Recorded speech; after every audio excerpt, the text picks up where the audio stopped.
Hey guys, welcome back to the Calvinist Contradiction, where today we are continuing our search for Calvinism, the tenets of Calvinism, clearly, plainly, consistently taught in the opening chapters of the biblical narrative. And we're doing this because we believe that if Calvinism is true biblical doctrine and theology, surely it must be taught, since they teach total inability, that man cannot come to God. He is unable to come to God after the fall. In Genesis 3, in Genesis 4, it should just be plain as day. But we've gone through Genesis 3 to today 18, and we have not found the tenets of Calvinism clearly, consistently, or plainly taught within the scriptures. Now, a lot of people that have responded, which I thank you for in the comments, they go to I think it's Genesis 20, they go to Genesis 40. We're going to get to these things. They go to Exodus, they go to all these kind of things. We're going to get there. We're going to say, okay, even if it is there, and we'll get there, and we will acknowledge it if it's there, why isn't it in Genesis 4, and why hasn't it been up to 18? This is going to be a fireworks show today. Uh, uh, for the provisionalist, for the free will theodicy viewpoint. I just wanted to say thank you so much for supporting our channel, for commenting in the comment section. I cannot respond to every single comment that pops up in the comment section. There's just no way to be able to do that. So I can, and I do read every single comment. I cannot respond to every single comment in the comment section just because it's getting crazy and out of hand. But I do want to thank you for your comments. Even if I don't agree with them, I really, really appreciate you guys being a part of this conversation.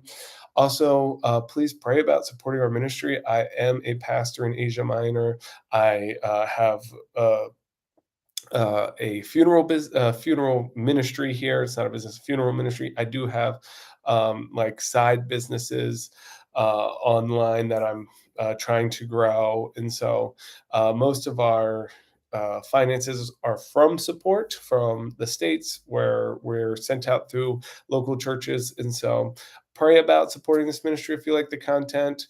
Liking the videos really helps, and sharing the content really helps, but pray about it if you feel it in your heart to want to support this channel financially. There's ways to give in the description section. We're a part of a 501c3, so you could get tax deductible if you're in the States. Also, you could just give to our PayPal or whatever, however you feel led. Genesis 18 is in the description section, and so let's hop in there. Also, check out the new video of the series that we're doing, the Calvinist Conflation. It's just a video series, but it's how Calvinists conflate two separate theological words and they make it one meaning, even though it's not. So election and salvation are conflated to mean the same thing, although they're not in biblical theology. That's a new video. We did it yesterday, so go check it out. Genesis 18. We're just going to read through this. This is going to be a longer video, but I mean, it is just so good for what we're talking about here. And we're reading it with the Calvinistic, let's put them on, Calvinistic lenses on, and then we're going to point out why is it not clearly and plainly taught, or why is it, put forth this way in a free will theodicy viewpoint. One thing I want to say real quick before we do this is this brother, I think his name's I guess it's a brother. Wait, I can't remember. It starts with an A, but it's like Athletia or something like that in the comment section. Just cannot see that.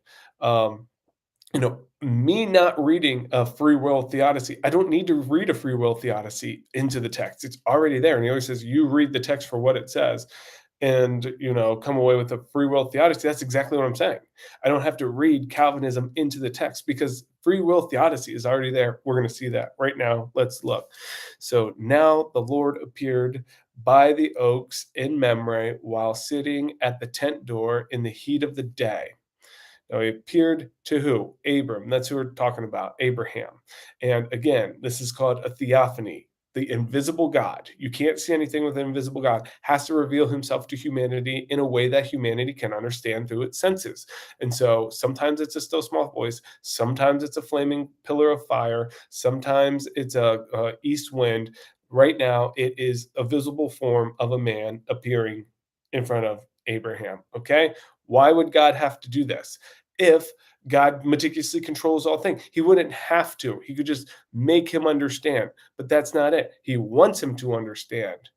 Okay, so he appears in front of him so that he can understand, not that he's making him, forcing him to understand. Therefore, his desires and everything is just changed and he can understand. That's not what happens. That's not, there would be no point of a theophany at all if it was just plain out meticulous control.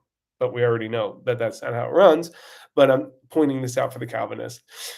When he lifted up his eyes and looked, behold, three men were standing opposite. And when he saw them, he ran from the tent door to meet them and bowed himself to the earth and said, My Lord. And so, Lord with a capital L here, which, is not just Lord. We'll see this later. Sarah says, My Lord, and it's a lower case L. This has to do with the proper name of the Lord. And so he knows it's the Lord. Why? Because in 17 he showed up and he saw him in man form. 15 he showed up, saw him in man form, and so on. He's seen the Lord a lot. He recognizes him. My Lord, if I now have found favor in your sight, please do not pass your servant by. Please let a little water be brought and wash your feet and rest yourself under the tree. And I will bring a piece of bread that you may refresh yourselves. After that, you may go, since you have visited your servant. And they said, Do as you have said. Okay, so this is the first time we're going to see it. And we're going to just keep harping on this. Whose desire is this? Okay, whose desire is this? This is Abraham's desire, right? Abraham says, I want to wash your feet. I want to give you food. Will you allow this? And he says, So do as who has said? The Lord has said. See, this is where I'm like, where is this bologna sausage Calvinism in the text? You can't even really read it like that because it should say, Do as I have made you. Right? He's commanding. He's meticulously controlling. He is doing everything through Abram. He's talking to himself through Abram. This doesn't make any sense. This is the contradiction, the Calvinist contradiction. But he says, My Lord, if I have found favor in your sight, please do not pass by me. Do this, this, this, and this. And he says, Do so as you have said, not as I have made you. Okay. So Abraham hurried unto the tent to Sarah and said, Quickly prepare 3 measures of fine flour and knead it and make bread cakes. Abraham also ran to the herd and took the tender and choice calf and gave it to his servant, and he hurried and prepared it. He took curds of milk and the calf which he had prepared and placed it before them, and he was standing by them under the tree as they ate. Now, is this the Lord doing all this for Abram? What would be the point of this? You know, is the Lord that literally that hungry that so Abraham hurried? Who hurried? So God made Abraham hurry. God's really hangry right now. So he makes him hurry, go to the tent. He makes Abraham say to Sarah, prepare these cakes. And then he makes Abraham run. He's really hangry now. Get the choice calf. Um, and give it to the servant and prepare it. And he took the curds and he makes Abraham take the curds of milk and makes him prepare it and place it before him for his own glory before the foundation of the world, so that he would get glorified, to boot. This is what the Calvinist is saying here, and place it before him. And then he made Abraham sit there and watch him while he eats. Is that the correct rendering of this? What would be the point of all that? His puppet on a string. Wait, you don't like puppet on a street, Mr. Calvinist, Mrs. Reformed, the robot that he's controlling. Why? For what? He just wants to see Abraham sweat. It's in the heat of the day. He wants to see how hard he can push his remote control person. Oh, wait, you don't like robot either. Oh, okay, wait, his clay. He's forming the clay here quickly to bend it to his own will. No, that's not what we see here. It's bologna sausage and it's not in the text. Okay? That is what we're saying. How Calvinist, right now, challenge to you out there, Calvinist. How's this? How is this free will theodicy seeming that Abraham's doing this out of his own heart because he recognized who the Lord is and he's honoring the Lord. He's glorifying the Lord here. How is this meticulously controlled and to what purpose? Oh, wait, you're supposed to drop all knowledge. You're supposed to drop any kind of critical thought into what could be behind the text and grit your teeth and swallow the pill so that you can be okay with the more horrible things down the road, where he rapes kids, where he kills people, where he, um, builds death camps. This is all John from John Piper's website. So you can be okay with that because it's for his glory, and he predestined it before the foundation of the world. No, it's not there. Tell me how this text makes sense in the Calvinistic worldview. Just 6 through 8. We're going to get into some more stuff here, but there's a challenge for you right there. Challenge number 1 in this video. Then he said to him, "Where is Sarah, your wife?" And he said, "There in the tent." Okay. So God's asking, where is he? Oh, wait. He asked Abram, "Where's your wife?" Although he meticulously controls him to, what is God doing here? Where's your wife? I'm making you say, he's in the tent. And this is why you don't like puppet. This is why you guys buck at the word puppet, because this is exactly what would happen here. A ventriloquist, really. Where's your wife at? Oh, she's in the tent. Who did that? Is it a free will theodicy here? And so I will surely return to you. He said, "Oh, wait, where's your wife?" And there in the tent. And he said, "I will surely return to you next time. This time next year, and behold, Sarah, your wife, will have a son." And Sarah was listening at the tent door, which was behind him. Now Abram and Sarah were old, advanced in age. Sarah was past childbearing. Sarah laughed to herself, saying, "After I have become old, shall I have the pleasure of my Lord?" Lord with a lowercase right now, of my Lord being old also. So will she basically have sex? Remember, we talked about this before. The Calvinists don't like to hear free will because free will is never in there. Well, sex is never in the text. But will I have pleasure? That's talking about sex. So we're just supposed to, not infer that sex is being said here. Just like we're not supposed to infer that free will theodicy is just reigning rampant all over these texts. These are literally literal questions that I'm asking you, Calvinist. Please undo this contradiction that you have created for yourself by the tenets of this bologna sausage theology. My Lord being so old, am I going to have sex? My husband is super old. And the Lord said to Abram, "Why did Sarah laugh, saying, 'Shall I indeed bear a child when I am so old? Is anything too difficult for the Lord?'" Again, he's just saying these things so that he can get an answer because he's meticulously controlled. He's ventriloquizing. He is the ventriloquist, and he's saying, Why did she laugh? Is anything too difficult for the Lord? At the appointed time, I will return to you at this time next year, and Sarah will have a son." And Sarah denied it, however, saying, "I did not laugh." God made her say, "I did not laugh." And he says, "No, you did laugh. Why did you laugh?" Mr. Puppet, here we go, Tranquillicus. "I did not laugh." "No, you did laugh." What's the point of this? Is this a show here? Is that what's going on here? Calvinist, what is going on in your meticulous worldview where God is literally controlling what they say? So there's no responsibility of man. There's none, not in your worldview. Biblical theology, there's not in Calvinistic theology. Then the man rose up from there and looked down toward Sodom, and Abram was walking with them to send them off. And the Lord said, here we go again. This is Mr. Ventriloquist, Yahweh, the greatest ventriloquist of all.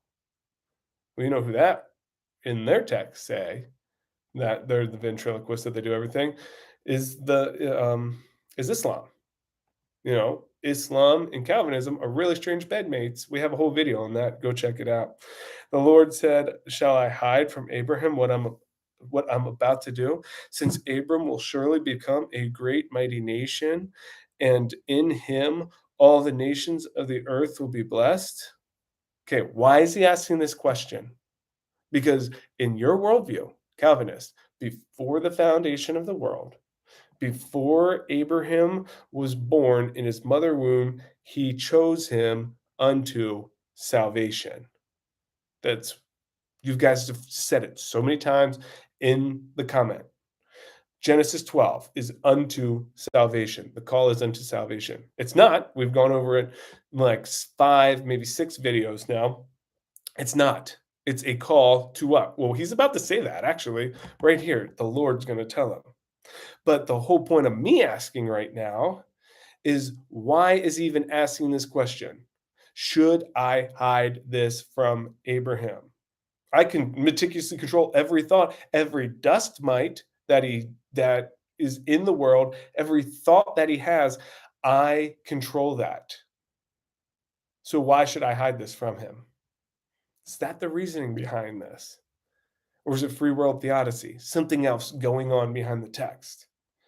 Please take off the Calvinism glasses, throw them in the trash heap, put them on the dung heap with your theology. Open up your eyes and ask yourself critical questions while reading the Bible, as I'm trying to get you to do right now. For I have chosen him before the foundation of the world.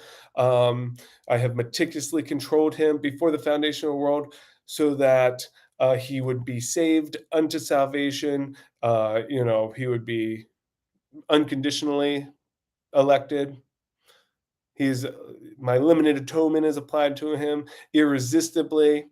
It's not going to happen. I'm going to make him persevere into the end. No, that's not what it says. It says, "I have chosen him so that he may command his children and his household after him to keep the way of the Lord by doing righteousness." Okay, by doing righteousness. Not that I'm making him do righteousness. Not that I have made him righteous, therefore now he will always be righteous. Once saved, always saved. Perseverance of the saints. Uh, None of that.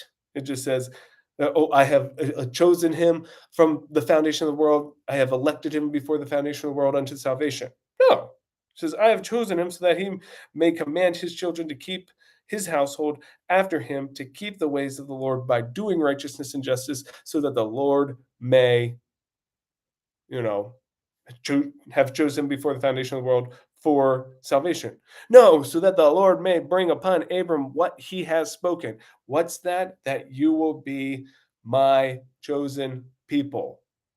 Oh, wait, my chosen people are just automatically saved before the foundation of the world? By no, my chosen people that I will bring my Messiah, the Redeemer of all humanity, through. That's what he's chosen for, not unto salvation. Okay, cannot be any more clear here. I cannot say it any more times. That is what it's saying right here. Again, meticulous control. How does it fit in here? Calvinistic worldview. How does it fit into this seemingly free world theosophic or theodicy worldview? Not theosophic. Sorry, theodicy worldview. Where is it? It's not here. Okay. And the Lord said, the outcry. So he chooses. I'm going to tell him. Why? Because I want him to remain faithful to me, to teach his kids about being in a relationship with me. So I'm going to be honest with him. That's literally what he's doing here. He asked this question. He's not the ventriloquist. And the Lord said, the outcry of Sodom and Gomorrah is indeed great, and their sin is exceedingly grave, because I made them do it before the foundation of the world. All this sinful stuff, homosexuality, all this kind of stuff that's going on there, sodomy, even having sex with spiritual beings is apparently going on here, because they don't really bat an eye at doing anything like that. Even after they see that it's a miraculous, supernatural being, they're still groping at the door to sleep with them. There's some crazy stuff going on here that God's going to destroy, because Because God is the evil monster behind the scene and he's doing all this heinous stuff anyway. So, this is kind of his Las Vegas. I have to go destroy this. I don't want this evidence sitting around. God is making the death camps, by the way. He's raping the children, by the way. So let me go cover up what's going on here in Sodom and Gomorrah. Is that what we're supposed to infer from this text right here? That God is on his way to cover up what he's ultimately been doing through evil men in Sodom and Gomorrah and the five cities around it. Is that what's going on here, my Calvinistic friends? Well, what else would it be? You say he meticulously controls every evil deed that a man does. Anything that a man does, everything that a man does, the dust mites, this is John Piper's mouth, the dust mites flowing around, God is controlling them. He's not allowing them to flow around. He is meticulously controlling each one of those. Dennis Rader, eating people, killing people. The people that Dennis Rader picked to kill wasn't from his own free will. It was God wanted that person to be eaten by Dennis Rader, took over Dennis Rader as his clay, formed his clay to make him eat people. And he said, "This is for my glory," in the Calvinistic worldview. So applying that to Sodom and Gomorrah right here, he's saying, this exceeding sin is rising up. And I'm going to go down and see if this is really what's going on. And he said, is he saying, my sin is become so exceedingly bad, I have to go down there. I am doing all this. Should I go and, clean up my tracks? Should I go get rid of all this thing that I've done? Again, his playground, not the devil's playground. The devil, he's just innocent. He's just doing whatever the Lord's telling him to do.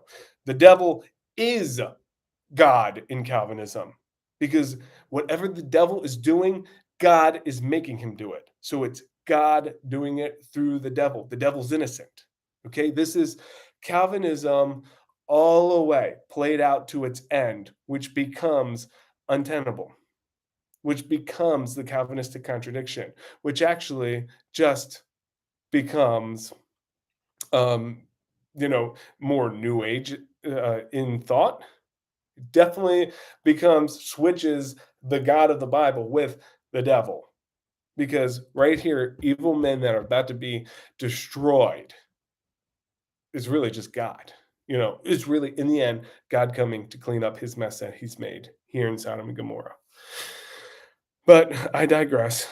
Go down and see in the entirely, so exceedingly grave. I will go down and see if they have done entirely according to its outcry. So an outcry is coming up. Remember, we see this. We'll see this in Exodus. We see this a lot.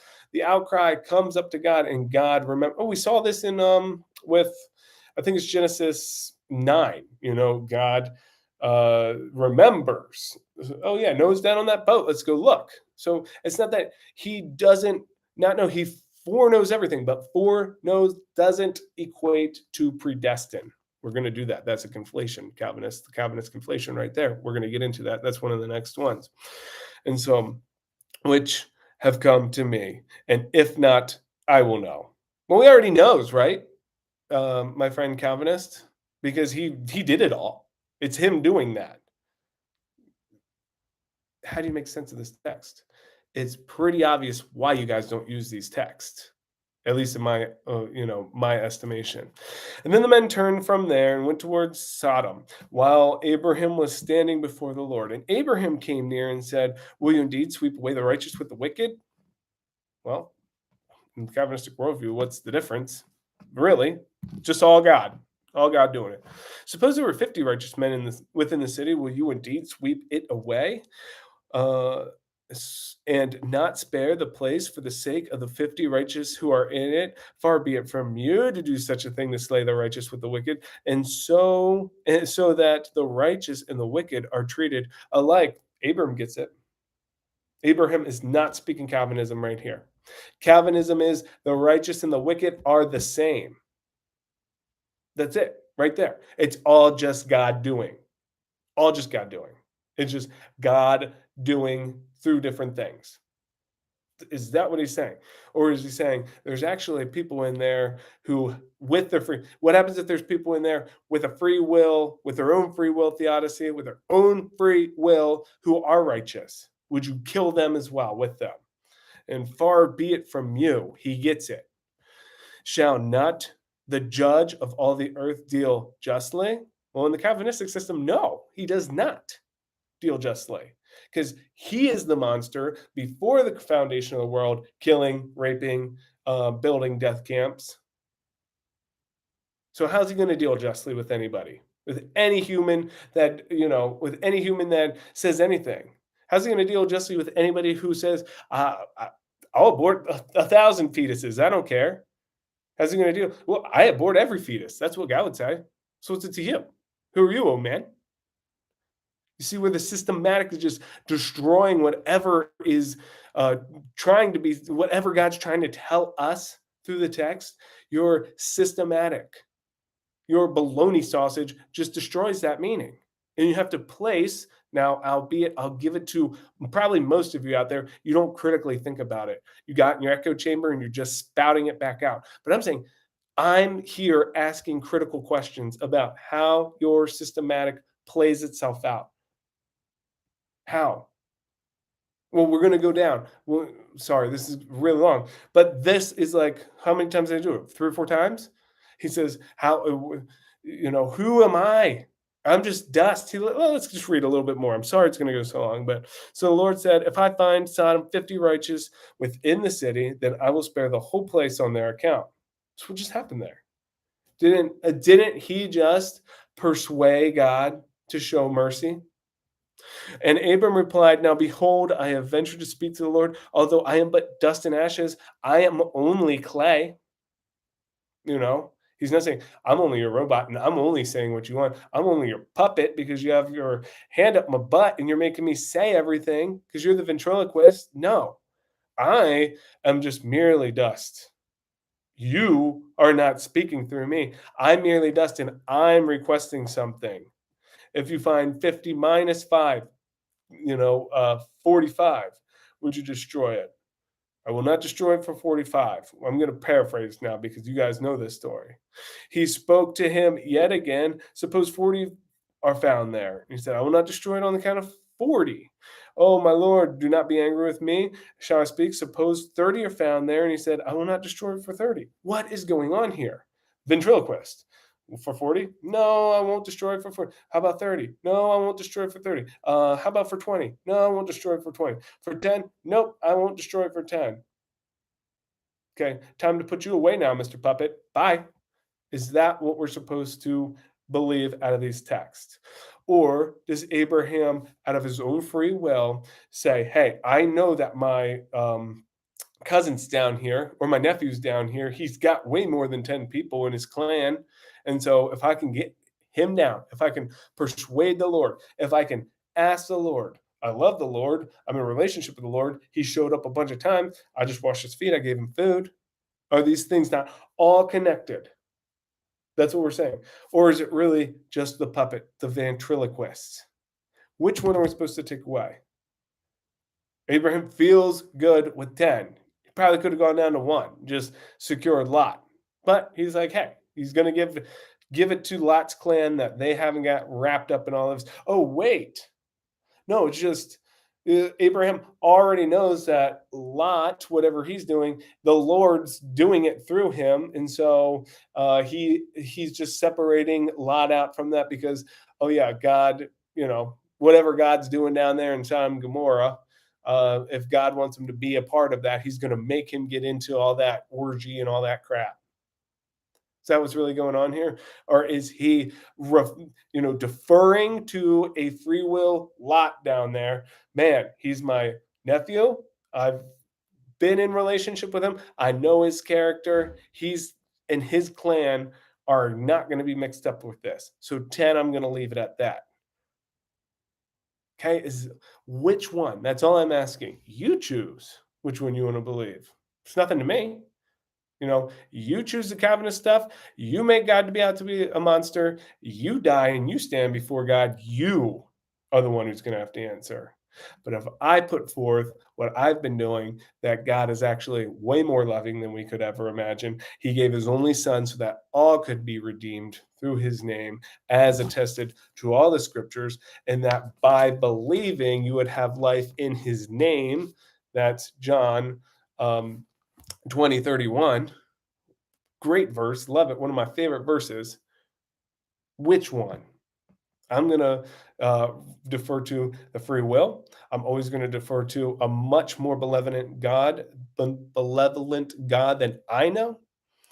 And what's up to you is how you're going to have to deal with it ultimately in the end. But thank you so much for joining us. Sorry, I knew this one was going to be long because literally, like the whole chapter, I was highlighting just say Calvinism is definitely not here. You're never going to hear a Calvinist ever use 18 to try to put forth their like puppet ventriloquist baloney sausage theology. And so, love you guys. Love to hear what you guys think on the comments. Literally, those are challenges to you, Calvinists out there. Show us in the text where it's clearly, plainly, consistently taught, or grit your teeth and bear the Calvinist contradiction. And we'll talk to you next time.